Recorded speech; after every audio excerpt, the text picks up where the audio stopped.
Assalamualaikum warahmatullahi wabarakatuh. Sebelumnya Pak, izin memperkenalkan diri, nama saya Johannes Seklemor Ambarita dengan NIM 122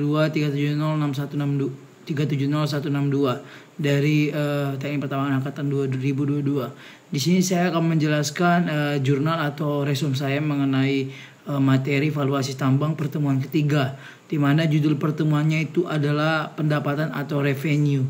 Nah, apa itu pendapatan? Nah, pendapatan itu adalah hasil dari harga produk dikali jumlah produk yang terjual. Nah, jika ditambang berskala besar, harusnya menggunakan AMDAL atau analisis dampak lingkungan. Nah, namun jika tambang tersebut dalam berskala kecil hanya menggunakan analisis lingkungan atau analisis lingkungan. Kemudian ada harga jual yang dijual dilihat dari hasil penambangan. Kemudian ada juga informasi, yaitu harga produk dilihat dari perencanaan jual akan dijual kemana. Kemudian harga produk juga berdasarkan dilihat dari perencanaan tambang.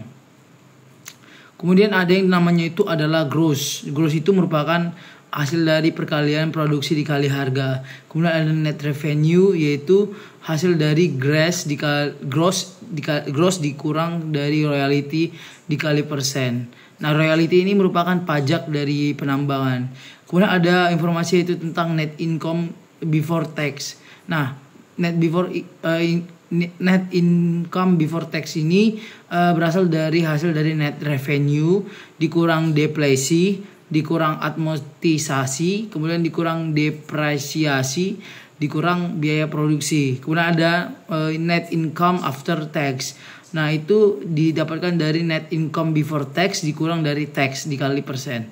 Nah, kemudian ada untuk modal tetap itu merupakan hasil dari alat ditambah kantor, ditambah eksplorasi, ditambah akuisisi, ditambah reklamasi dan PT. Nah, depresi itu dihitung dari penurunan nilai aset tetap dan aktivitas tetap yang tak terganti ketika sudah habis dan termanfaatkan untuk kebutuhan produksi. Nah, itu contohnya itu yaitu seperti sumber daya alam seperti mineral. Kemudian depresiasi itu digunakan untuk menghitung aktivitas tetap yang masih dapat diperbarui ketika sudah habis digunakan. Kemudian semakin besar harga royalty juga semakin besar. Nah, tadi depresi itu penurunan nilai aset tetap seperti kantor, alat, eksplorasi dan lainnya. Nah, harga produksi itu berasal dari dalam tambang, mencakup semua biaya yang dikeluarkan untuk menghasilkan suatu produk tambang mulai dari tahap eksplorasi hingga produksi dan siap untuk dijual. Nah, itu mencakup biaya eksplorasi, biaya produksi. Nah, mungkin sekian yang bisa saya sampaikan pada pertemuan ketiga ini. Kurang lebihnya saya mohon maaf. Terima kasih.